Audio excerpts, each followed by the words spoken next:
YouTube, what is up? We are back with softball hitting number 2. Let's get it. Today we're going to talk before Money gets here for BP session, a little bit about warming up and some bat speed stuff, some drills that I do. Kyle Rothbauer talks about, like, if you're not hitting the ball exactly where you want to into a gap, that's obviously the first goal. Just hit it where nobody is. Super easy game to be able to do that. You're going to have mishits in games, right? You're going to mess up. You're going to put the ball not exactly where you want to. Defense is going to make a good play. They're going to jump. Like, the whole goal is for them to get you out, right? Your whole goal is for you to not allow them to get you out, right? And one of the things that he talks about, the importance of bat speed and exit velo, and so where when you do hit the ball, the defense has to make a really hard play on it, right? They have to do something spectacular. You can put the ball through somebody, and that's something that I've really valued this year. Even when I'm missing spots, I'm getting on base because I'm hitting the ball hard enough for them to mess the ball up. And obviously a really good, again, it's not ideal because a really good defender is going to snap you off, but if you find somebody on the field, or you're, again, just hitting the ball hard so they have to make a harder play. To do that, you got to be able to swing hard, and you got to have a lot of strength, right? Or you have to have a lot of power, a lot of explosibility. And one of the things that I've really found, obviously other than technique and just working on swings, but something that's simple that you can start, and I think it does help and build technique in and of itself, is using some of these weighted bats, right? So early in the off season, I bought a bunch of Driveline bats, ran the whole Driveline program. It was a money program.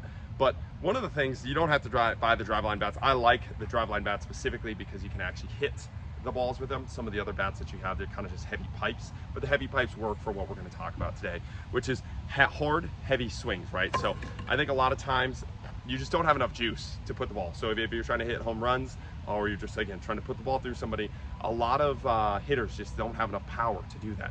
And one of the best ways to build up that power is some of the strength and special strength stuff that you can build up with heavier bats, right? So when I'm doing a swing speed day, or I'm building up a swing speed day, I will do rounds where I'm just daddy hacking at air, and you want to think about it less as a technique thing, more as a strength training exercise, right? So I will hit 3 to 4 or sometimes 5 rounds of daddy hacks with the heavy bat, and then I'll go daddy hacks, pair it with daddy hacks with the light bat, right? So the light bat, we're working on the velocity side of the swing as fast as possible. Heavy bat, we're working on strength stuff. But again, the key here is to swing as hard as possible. You're not trying to work or think about any technique here. I think a lot of times, especially when I work with my baseball guys in the gym, when we're doing some of this rotational power stuff, and a lot of times I don't even use weighted bats with them, just because when you put a bat in their hand, they get too much in their head about, like, the perfect swing. I need to think about technique. When we do these swings, I want you completely out of your head. It's the one time where you can just completely free swing and really gain that last little bit of momentum. Think about it when you're sprinting. You're thinking about sprinting technique-wise, you're going to run way slower. You're thinking about putting your hands and knees here, certain spots with your upper body, certain spots with your lower body. You're going to run slower than somebody that's just sprinting in a straight line, just trying to run as fast as possible, right? And there can be a time and place to work on technique with sprints, and a time and place, obviously, to work on your speed or your swing technique, right? And placing the ball where you want to. But I think a lot of hitters, especially in the lower levels, they don't have the actual power, and they don't ever actually work on just increasing their ability, their power, right? So when I take this, I'm gonna grab the bat. We're gonna go 3 swings, hard as humanly possible here with the heavy bat. And this is what is this? This is 37.2 ounces and a 34-inch bat here. So a little bit shorter than the regular bats that you swing in softball, but way heavier, 37 ounces. I'm gonna take 3 daddy hacks. Again, no technique here. I'm just really just trying to break through that next level of swing speed. And then I'll go 3 with the light bat. And again, I'll pair this before my BP partner gets here, sometimes as a primer. But I really want to touch bat speed once or twice a week. Just like sprinting, if you know anything about physiological, like, standards, sprinting speed goes away if you don't touch, like, maximal velocity every 3 days, right? So it goes away very quickly. That high central nervous system stuff goes away very quickly. So the more times you can touch it, the better. But it's super quick and super easy. When you're in the off season, and we'll talk about this when we get to the off season, you can do more volume with this stuff and really build up those higher levels. But I think just touching it in season can help a lot of athletes, can help a lot of softball players really reach that next level of swing speed and keep that swing speed high throughout the season, especially as you're starting fatigue and the wear and tear of the season's getting to you. So we'll take this bat here. I'll just take a couple, like, almost like a Happy Gilmore daddy hack, and swing as hard as humanly possible here. Oof. Back. I don't know why I finished with 2 hands there. I never finished with 2 hands. I was kind of a little overemphasizing the swing speed there. Ooh. Again, yanking, swinging, ripping. That's your goal here. Break through those barriers of your bat speed. Ooh. All right. So we'll hit 3 there.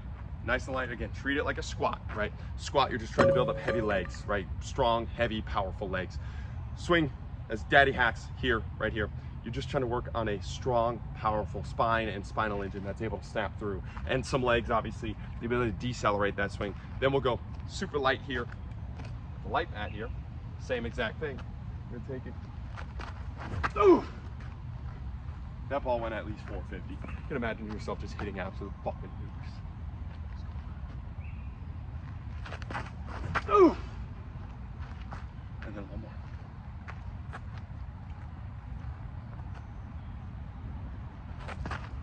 Ooh! Boom. Just like that. All right. So max intensity. I'll do 2 to 3 rounds of that before I hit, and I'll do that usually early in the week and then later in the week. So I'll do like a Monday, Tuesday, and then if I have a tournament on Saturday, I'll do that like Thursday, Friday-ish, just to like keep that spread out and keep that firing. I don't want to do it too much where I'm fatigued from those heavy swings. And if you're an older person that's usually not used to just ripping the ball like that, start off a little bit slower. Get used to that swing first before you're just randomly data hacking so you don't pull anything. But once you get used to that, you'll really feel it. You pick up your bat and everything's just feeling snappy, right? And then you can get the technical part. So I'll show the BP session after this where we're trying to hit certain spots, right? We're trying to hit for power, we're trying to hit for gaps. But a lot of times it's just athletes or softball players. Can I call softball players athletes? I hope I can. The highest level guys are super athletes, obviously, but some of the D players we see are not as good as athletes. But the athletes there, they just don't have that power. And I think the more you can train that swing speed and the more you can train swing power and increase your exit velo by treating this like a training stimulus, not like a baseball technique thing, I think a lot of athletes will find that they have 5 to 6 miles an hour to unlock within their swing. And we've definitely had that. And then one of the things there is when you increase your max exit velo, right? So let's say my max exit velo is 100 miles an hour. I increase that to 110. When I'm swinging at 90%, so when you're swinging hard in a game, obviously, you're never actually thinking, okay, I'm gonna swing at 90% here, but you're not swinging 100%, right? You're not just full daddy hacking, pulling your head as hard as humanly possible because you have a ball to aim at, right? So it's automatically gonna slow down that swing just a little bit. It's not just a free full swing where you're poppy hacking totally, probably gonna ground out a lot doing that. But if you bring your max velo up from 100 to 110, that means your 90% swing is also going to go up with that, right? So now instead of your 90% swing being 90 miles an hour, it's at 110. So now your 90% swing is going to be, what is that? Like 100, right? So now your 90% swing is your old 100% swing. And then you can place the ball in your spots and you're still ripping the ball at 100 miles an hour, and it's going to be much harder to field. If you need to hit that home run, your gap shot turns into that home run shot that you need to hit, right? So, or that out to the left fielder that would have went there, now it's all the way over the fence and you scored your team runs rather than got it out. So something super simple you can do in your warm-ups. You can fill up your old bats. You don't, again, the drive-light bats are a little expensive. I think they're money. If you have the money, I would go buy a set of them. I'd go buy the light and the heavy bats. They're a little expensive, but you can also just use an old bat, fill it with cements. I've seen pipes that use, I have old pipes like that. I don't enjoy them as much, but you have old pipes that you can use, or just swing something heavy. I'll show a PVC pipe drill in one of these upcoming days too, work on that absolute max velocity part of it. But again, use this as a training stimulus, and I think it can change a lot of athletes and a lot of softball players' game. Let's get the BP, let's do it.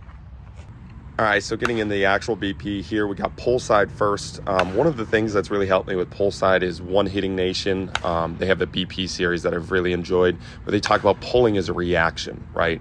And I think one of the reasons I like pushing the ball a little bit better, and a lot of people like pushing the ball or hit the ball better push, is because you keep your eyes on the ball. You don't yank as hard, you don't pull your eyes. It's a little bit more of a slower and consistent swing. And I got consistently fast hands, so whenever I think pull, typically I'm trying to like go and get that ball and destroy it, but with my fast hands I get stuck way out in front and sometimes roll over or pop that ball up. And when I think of it more as a reaction and let that ball get deep and then snap through, and it's not really letting the ball get deep because my hands are very fast, it's just a little bit longer wait, and I keep my eyes on the ball, and it usually leads to a better line drive pull swing rather than that massive home run or pop fly / rollover type swing. Then we're going to middle here.